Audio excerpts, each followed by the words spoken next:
do a take two. Oh. Take two.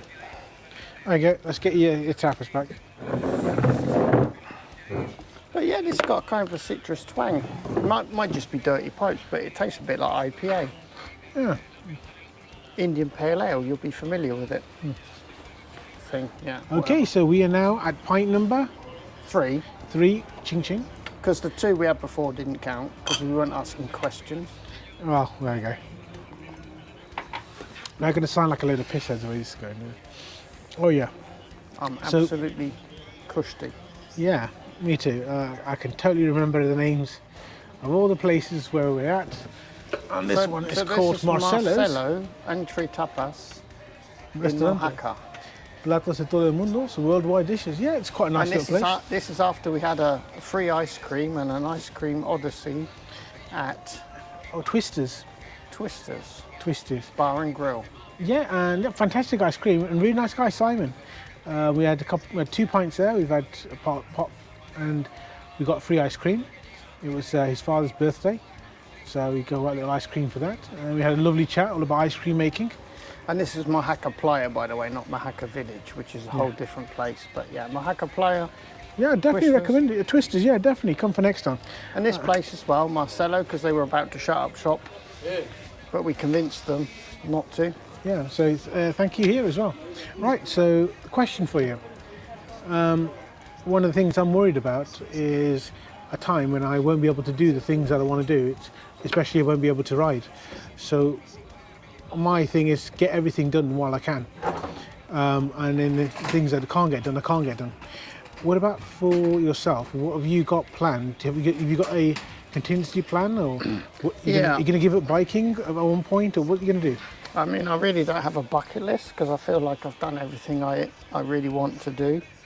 So everything from here on in is a bonus. But if I ever get a mobility issue and it becomes a problem to get my leg over, oh hey, or over a motorcycle, I'm pretty sure that I'll end up with a scooter, because I think I've always had scooters in my life to one degree or another.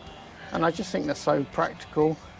They're not motorbikes in the sense of the word, but do you see a difference in the things? I just love them. I mean, they're just such great vehicles. They're so practical, and I think if you get a scooter in the 125 to 300cc category,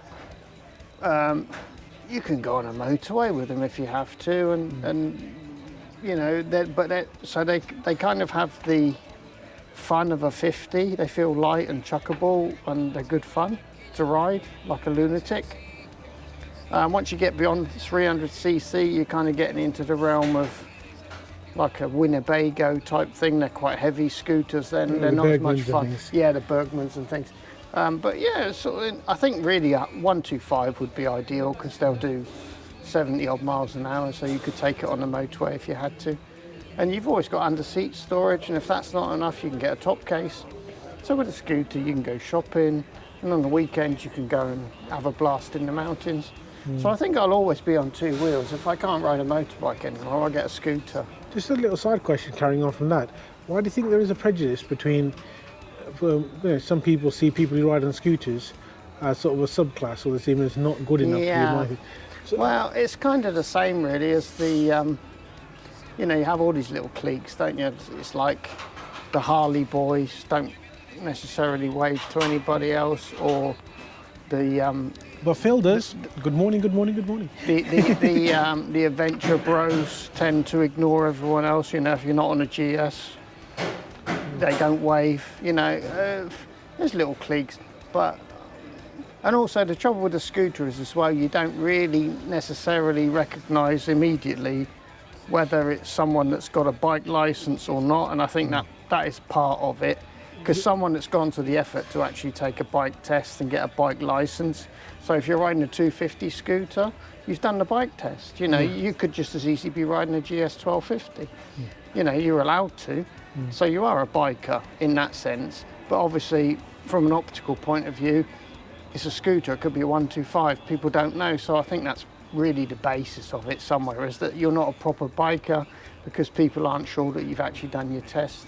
It's the same way as if you're riding around on a 50cc bike. Bikers don't wave to you because they're thinking, Really? well, you haven't done a test, you know, you're just on a... I think it's one of the things you just said before. You don't know who's passed or not. Yeah. You can see they've got an L plate, and I think it's having... But I mean, it's just like so... It's like so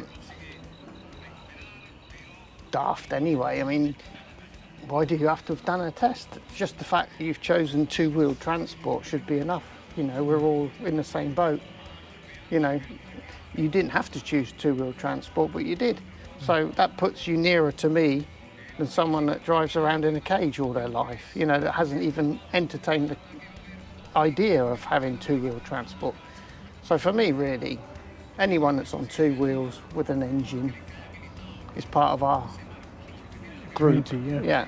So, Okay. yeah, but like I said, there are cliques within cliques, aren't there? That, you know, like the Harley boys and the Adventure boys. They all kind of got their own little world. I want to take you on from that point about the kids to the state of biking for the future. What's your views?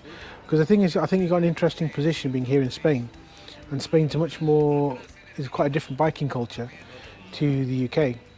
It's a lot more prevalent. Yeah. It's a lot more wide and open. Does Spain have the sort of similar issues and challenges that we have in the UK? That you've got the younger people not really coming in. No, I don't think so. I don't think so. So what is it about? I think in Spain it's quite normal for your first mode of transport to be a scooter. I don't think that anybody has any hang-ups about that. Whether people then progress into motorcycling, I don't know. They may just take driving lessons as soon as they can and then get a car. Probably they do. But certainly, as you say, it's not the same as in the UK. Motorcycling is a lot more mainstream in Spain and probably Italy as well. People tend to get scooters as soon as they're allowed. So that's a good start.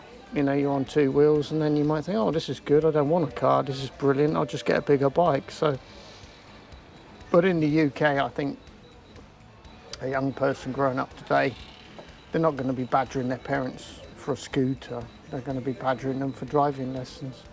And then once they pass their test, they'll be badgering them for a car. You know, so I think in the UK, certainly, there is going to be a dearth of young motorcyclists.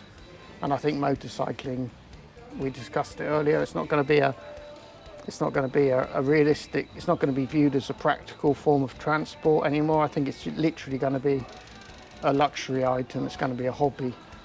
People will get to a certain point in their lifetime where they think, I've got the cash available, I'm looking for a hobby. Oh, I know a couple of blokes have got bikes, that looks like fun, I can get all the gear and I can swan about on a bike. That sounds like fun. So I think... Is it like that in Spain?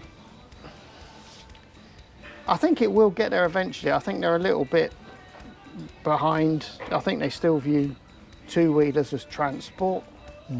But I think with time, as the standards of living and expectations rise globally, it will be the point where young people just think, I'm going to get a driving licence, going to get a car. Although they say that a lot of young people aren't even getting a driving licence because they don't.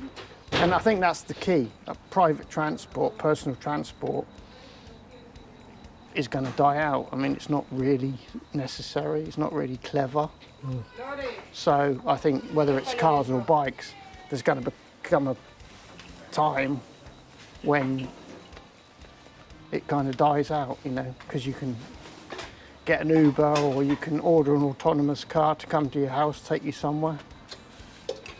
Why do we need to maintain our own private transport? So I think the future of motorcycling is going to be purely as a hobby. And we are at Bar Bocania on the beach, having what are we having, Gary? Long Island iced tea. Wow, excellent choice, so thank you for that. Yeah. The place is really, really nice. My favourite cocktail. Highly recommend it. No, and it is now my favourite too. Excellent place, right on the beach. Looks really nice. Hopefully come in the day. But yeah, we've had a lovely time. But this is our drinks, evidence we've actually had it. But we're going to go back to the hotel, sit on the balcony, and we'll finish the rest of the questions.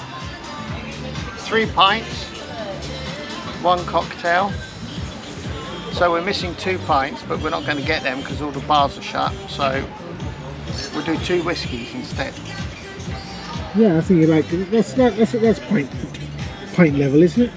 It's got enough for a glass of No, pint. but it's the copyright strike you're going to get. We can't include this.